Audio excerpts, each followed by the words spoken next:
नमस्कार दोस्तों। आज आप हैरान होंगे ये देखिए कि मेरी टेबल पे इतना सारा गंद क्यों है, यानी कि इतने सारे कागज क्यों फैले हुए हैं। अक्सर आपने देखा होगा कि मेरा टेबल बिल्कुल नीट एंड क्लीन साफ सुथरा होता है और आज इतने सारे कागज। तो ऐसा कौन सा एपिसोड है कि जिसमें इतने सारे कागजों की जरूरत पड़ गई। आपने ठीक पहचाना। इससे पहले कि हम आपको ये डिस्क्लोज करें कि हम आपको आज किस सब्जेक्ट के बारे में बता रहे हैं, सबसे पहले जिन लोगों ने हमारा यूट्यूब चैनल सब्सक्राइब नहीं किया है, प्लीज़ आप जाके हमारा यूट्यूब चैनल सब्सक्राइब कीजिए और साथ में बेल आइकॉन ज़रूर दबाइए ताकि आपको सारे नोटिफिकेशंस टाइम टू टाइम मिलते रहें और आप कोई भी एपिसोड मिस ना करें। स्वागत है आप सब लोगों का उस प्रोग्राम में जिसका आप बेसब्री से इंतजार करते हैं, यानी कि all about the international road trip by the turban traveller. आज के एपिसोड में जो मैं आपको बताने लगा हूँ वो बहुत ही ज़्यादा इंटरेस्टिंग है, क्योंकि वो बहुत ज़्यादा इंपॉर्टेंट है। पिछले एपिसोड में आपने गाड़ी के कागज के बारे में बात करी, लेकिन गाड़ी का एक पासपोर्ट भी होता है। गाड़ी का पासपोर्ट बड़ी हैरानगी वाली बात है। हम उसको कह सकते हैं गाड़ी का पासपोर्ट। एक्चुअली ये वो कागज है जिसके बिना आप गाड़ी लेकर दूसरे मुल्कों में नहीं जा सकते। तो उसका नाम है कार्ने डी पैसेज। पढ़ने में वो कार्नेट आता है। ये है वो पीले रंग की किताब जो आपकी गाड़ी को बाहर लेके जाती है और इसके बिना आप अपनी गाड़ी को बाहर नहीं ले जा सकते। और इसके पीछे उन 61 कंट्रीज के नाम लिखे हुए हैं जहां जहां पर आप अपनी गाड़ी ले जा सकते हैं। और इसके अलावा कई कंट्रीज ऐसे हैं जहां आप गाड़ी ले जाना चाहें तो उसके लिए आपको मिनिस्ट्री ऑफ एक्सटर्नल अफेयर्स से परमिशन भी लेनी पड़ती है, जिसमें कि बांग्लादेश आता है, म्यांमार आता है और ऐसे बहुत सारे कंट्रीज हैं। तो जब आप ट्रैवल करेंगे तो आप जो आदमी आपको ये कार्नेट इशू करता है उनसे आप पूछ सकते हैं कि मैं इस कंट्री में जा रहा हूँ, तो ये कार्नेट काम करेगा कि नहीं करेगा, और नहीं करेगा तो मुझे इसके लिए क्या करना है। ये वो पीली चमत्कारी किताब है जो आपको लेके जाती है आपकी गाड़ी के साथ विदेश यात्रा पे।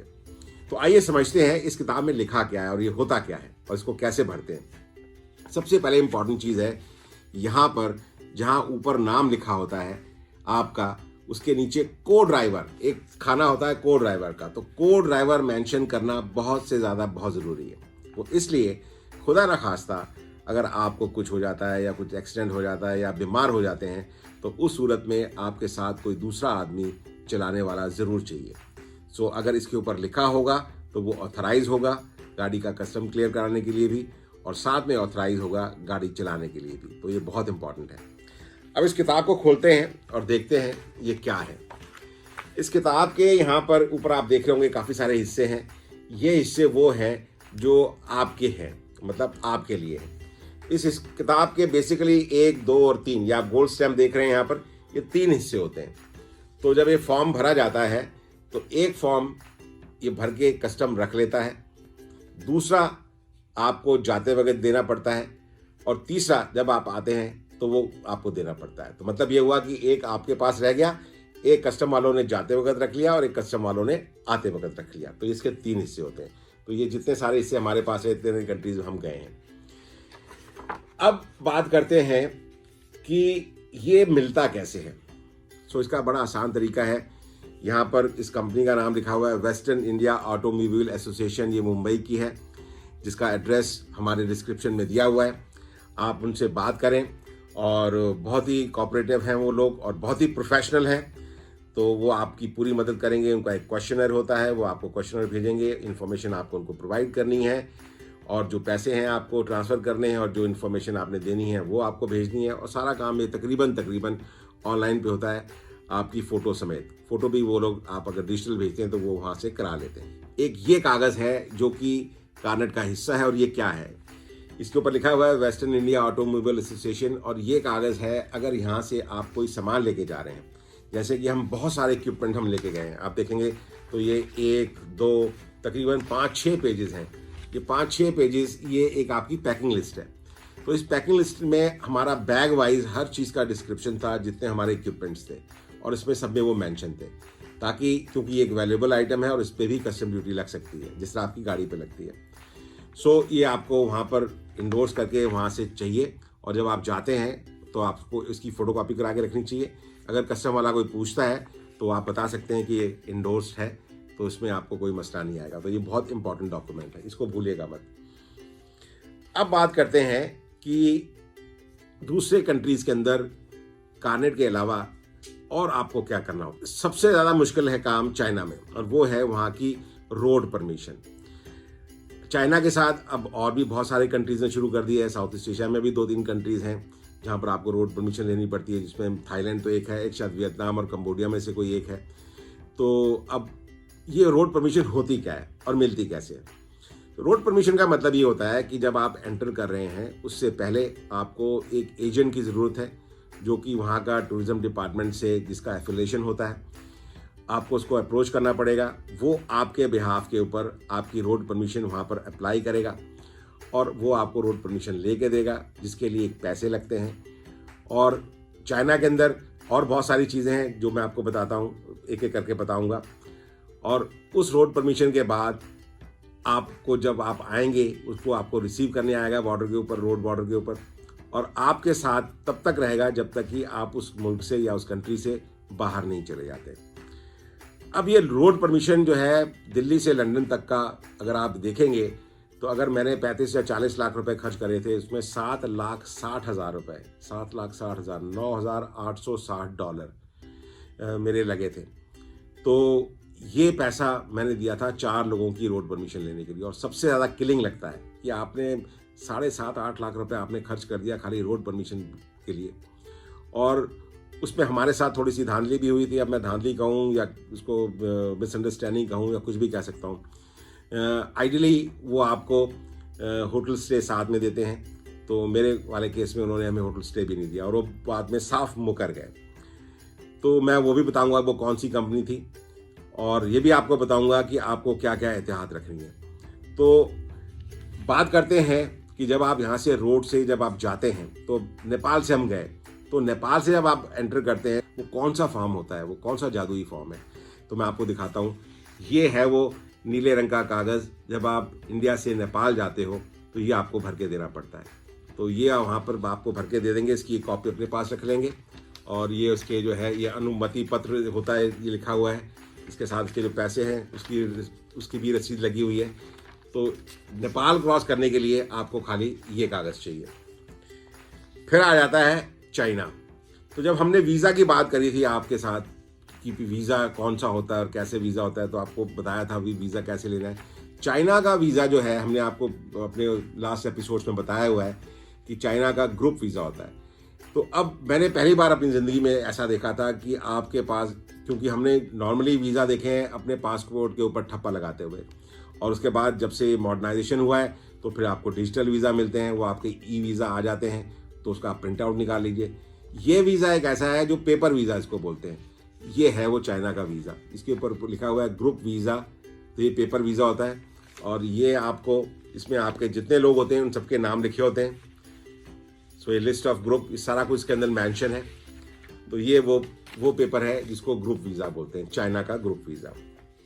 अब आ गया कि जब आप चाइना जाते हो तो वहाँ पर क्या होता है, तो आपको क्या क्या करना होता है। उससे पहले जो आपका एजेंट है जिसने आपको वो जो परमिशंस लेके रखी हुई हैं। सो चाइना में परमिशंस 2 किस्म की होती हैं। एक होती है जब आप उधर जाते हैं मानसरोवर, उसके लिए अलग परमिशन लगती है, और दूसरा जब आप जाते हैं मेन लैंड चाइना और बाकी रेस्ट ऑफ द चाइना, तो उसके लिए अलग परमिशन लगती है। तो हमने एक ही परमिशन ली थी, और हमें मानसरोवर जो है वो ऊपर माउंट एवरेस्ट तक ऊपर नहीं जाना था, तो हम लोग नीचे बेस कैंप से होके वापस आ गए थे। तो हमारा काम उसमें था, निपट गया था, और हमें ज़्यादा टाइम भी नहीं लगा और ज़्यादा पैसा भी हमारा ख़राब नहीं हुआ। बहुत सारे ऐसे टूरिस्ट हैं जो मानसरोवर ऊपर भी जाते हैं, तो उनके लिए उनको परमिशन अलग लेनी पड़ती है। अब आप जिस ट्रैवल एजेंट के थ्रू ये सारी परमिशंस लेते हैं, तो उसका एग्रीमेंट कैसे होता है, तो ये है वो एग्रीमेंट। ये इनके ठप्पे लगे हुए हैं, आगे इसके ऊपर यहाँ पर इनकी कंपनी का नाम दिया हुआ है, यहाँ पर सारा कुछ, सारी डिटेल लिखी हुई है। जो सबक हमने सीखा वो मैं आपको बताने जा रहा हूँ, वो क्या करना चाहिए आपको। पहली बात, ये जितने भी डॉक्यूमेंट आपने अभी तक देखे, ये सारे चाइनीज़ के अंदर हैं, एक भी इसके अंदर अंग्रेज़ी के अंदर नहीं है। तो सबसे पहला काम आप ये करेंगे, जब भी आप किसी भी ट्रैवल एजेंट के थ्रू जा रहे हैं, तो आपने उससे कहना कि आप जो भी डॉक्यूमेंट बनाएं उसका एक कॉपी हमें अंग्रेज़ी में ट्रांसलेशन करके दें, because we do not know इसमें क्या लिखा हुआ है। ठीक है जी, आपने इसमें क्या परमिशंस लिए हैं क्या नहीं लिए हमें तो नहीं पता, तो ये बड़ा ज़रूरी है। और साथ में जो चीज़ आपको समझ ना आए, आप 4-4 दफ़ा उससे कंफर्म करें, और सारी चीज़ें आपके पास ईमेल के ऊपर होनी चाहिए। Never ever trust these people. ये आपको चूना लगाने में बिल्कुल ही कतई ये आपका लिहाज नहीं करते हैं। तो बहुत ज़रूरी है कि सारी चीज़ें ब्लैक एंड वाइट में होनी चाहिए ताकि आपको समझ में आए किस पे क्या लिखा हुआ है और क्या नहीं लिखा हुआ है। सो ये हो गया आपका वो डॉक्यूमेंट जो आपका एग्रीमेंट है, रोड परमिशन का एग्रीमेंट है। अब रोड परमिशन जो है उसके अलावा और क्या है, रोड परमिशन तो मिल गई। अब रोड परमिशन के बाद आपको ये आपका है इमिग्रेशन फॉर्म। जब आप जाते हैं चाइना रोड बॉर्डर से एंटर करते हैं तो ऐसा आपको जैसे एयरक्राफ्ट में जब आप जाते हैं, एरोप्लेन से जाते हैं तो आपको एक फॉर्म भर के देना पड़ता है इमिग्रेशन में, वैसा ही फॉर्म है। और वैसा ही चाइना का लैंड बॉर्डर वो जो है इमिग्रेशन बना हुआ है, बहुत ही खूबसूरत, बहुत ही अच्छा बना हुआ है। तो ये वो था।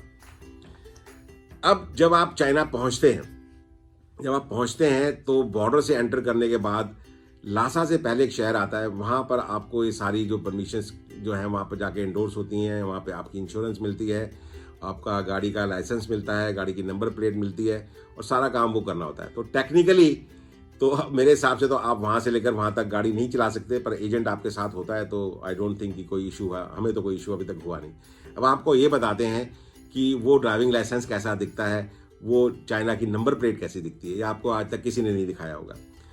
ये रहा वो ड्राइविंग लाइसेंस, ये लेमिनेट करा हुआ है, ये इसका पिछला हिस्सा है, ये वहाँ का चाइना का ड्राइविंग लाइसेंस है। ये आपको देते हैं, ये आपको अपनी जेब में रखना होता है। ये है वो number plate, Chinese number plate. हमारी गाड़ी के लिए ये नंबर प्लेट बनी थी, पीछे इसके कुछ स्टैंप्स वगैरह लगी हुई हैं।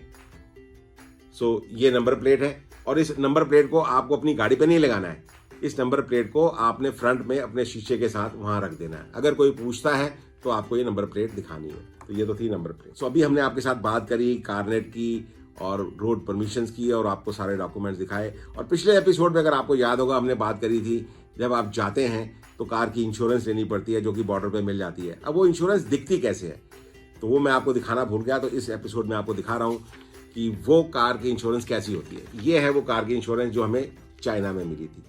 सो ये एक पेपर है, सारा कुछ चाइनीज में लिखा हुआ है और मजे की बात है जितने भी डॉक्यूमेंट आप देखेंगे वो सब लोकल लैंग्वेज में लिखे हुए हैं, कोई भी अंग्रेजी में लिखा हुआ एक भी शब्द नहीं है। तो ये चाइना का था इंश्योरेंस कार की। उसके बाद हमने किर्गिस्तान के बाद उज़्बेकिस्तान हमने एंटर करा था, तो ये इंश्योरेंस है उज़्बेकिस्तान का, ये कंपनी का नाम है और ये है उज़्बेकिस्तान की इंश्योरेंस जो हमने वहाँ ली थी। और ये जितनी भी इंश्योरेंस हैं तकरीबन सारी थर्ड पार्टी इंश्योरेंस हैं। और ये उसका अमाउंट है, ये हमने दिए थे 1,06,000 उज़्बेकी रुपए। तो उज़्बेकी रुपए से 1,06,000 रुपये देख के डरिए मत, इसकी कन्वर्जन बहुत सस्ती है। तो $1 में पता नहीं कितने हज़ारों आपको उज़्बेकीज जो वहाँ के हैं रुपीज़ वो मिल जाया करते हैं। सो ये था उज़्बेकिस्तान का। अब आया कज़ाकिस्तान, तो ये है कज़ाकिस्तान का, ये कज़ाकिस्तान की इंश्योरेंस है। उसके पीछे ये इसकी रसीद लगी हुई है, ये 1,000 कज़ाकी हमने दिए थे इस इंश्योरेंस के लिए। रशिया की, तो ये रंग बिरंगा कागज़ जो है ये रशिया का है, ये रशिया की इंश्योरेंस है आपकी गाड़ी की। और इसके पैसे हमने दिए थे 2182 रूबल्स होते हैं जो वो हमने दिए थे, 2182 रूबल्स। तो बहुत ज़्यादा महंगा नहीं है। सो ये वो है रशिया की। अब जब हमने एस्टोनिया एंटर करा था और जो मैंने आपको बताया था कि हमें खाली 1 महीने के लिए जो इंश्योरेंस मिली थी, तो ये वो एस्टोनिया की वो कागज़ है इंश्योरेंस जो हमें एस्टोनिया में मिला था। अब आ गया एंड में, वो है आपका पूरा यूरोप और इंग्लैंड। वो कौन सी इंश्योरेंस है? वो है ये ग्रीन कार्ड इंश्योरेंस। ये ग्रीन कार्ड इंश्योरेंस का नाम इसलिए ग्रीन कार्ड है क्योंकि ये ग्रीन कलर की ही होती है। सो ये है वो ग्रीन कार्ड इंश्योरेंस।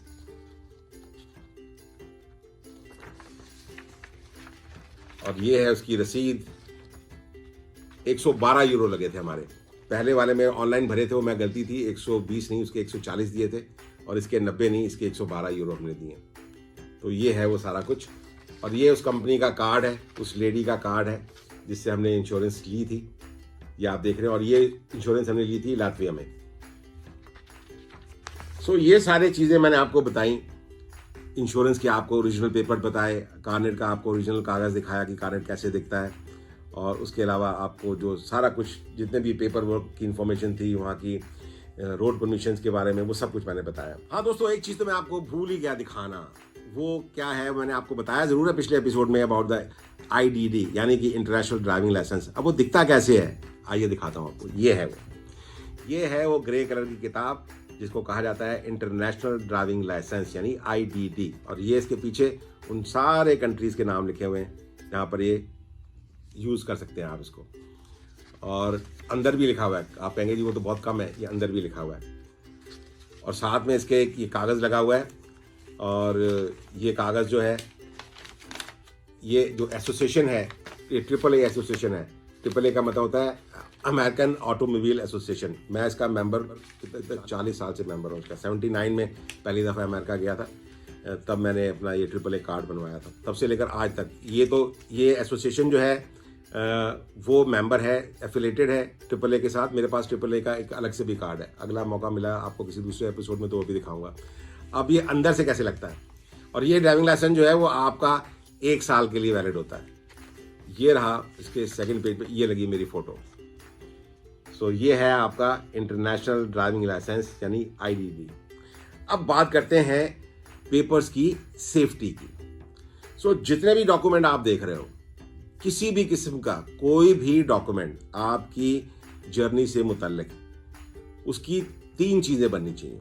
एक तो वो ओरिजिनल है, दूसरा आपने इसकी फ़ोटो खींचनी है तो उसकी डिजिटल कॉपी होगी।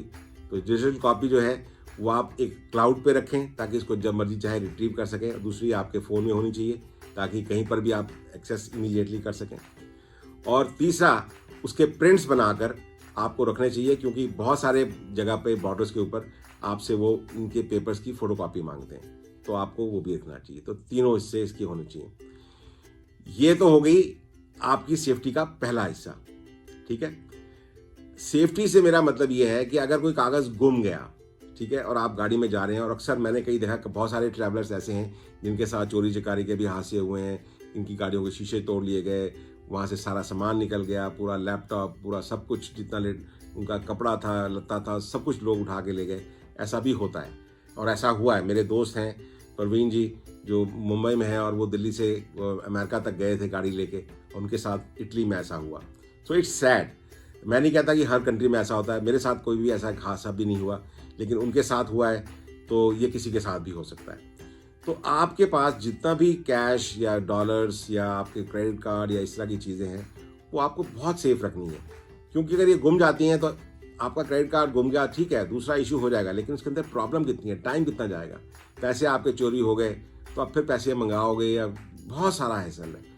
तो उसके लिए वो छोटा बैग आता है, ठीक है। पुराने टाइम में यहाँ पर लोग बनियान पहनते थे, यहाँ पर जेब लगी होती थी, और लोग यहाँ पर अपना सारा ज़रूरी सामान रखते थे। तो आजकल वो छोटे पाउच आते हैं। पाउच 2 किस्म के होते हैं, वो फ्रंट में बांधने वाला, वो उसमें कभी भी गलती से भी अपना वैल्यूएबल सामान मत रखिएगा। अगर आपको इस तरह का पासपोर्ट हो गया, आपके वीज़ाज़ हो गए, इस तरह की परमिशंस हो गई, और ज़रूरी कागज़ हो गए, वो अगर आप अपने उस बैग में डाल के अपनी जो वेस्ट है उसके नीचे आप उसको रख लेते हैं, और उसको अगर आपने टी-शर्ट पहनी है, कोट पहना हुआ है, तो सबसे ज़्यादा सेफ़ है। या गाड़ी के अंदर आपके अंदर कोई एक ऐसा लॉकर हो, एक डिजिटल सेफ हो, वो आपकी इनबिल्ट हो, तो वहाँ आप रख सकते हैं। तो भाई मैं तो अपने पास ही रखूँगा अगर मुझसे सही पूछो तो। और मुझे याद है जब मैं ट्रैवल करता था तो डॉलर डूलर होते थे तो मैं अपनी जराब के अंदर रख लेता था, जेब में भी नहीं रखता था कि भाई बटुआ मार ना ले। तो अलग अलग तरीके हैं। कहने का भाव क्या है? कहने का भाव ये है कि आपके जितने भी वैल्यूएबल्स हैं, भले आपके पास जो भी हो, डॉलर्स हो, कागज़ हो, पासपोर्ट हो, वो सब सेफ जगह पे सुरक्षित होने चाहिए, क्योंकि आप इतनी लंबी यात्रा पे जा रहे हैं और कुछ भी अगर हादसा होता है तो वो आपके सारे ट्रिप का मजा किरकिरा कर देगा।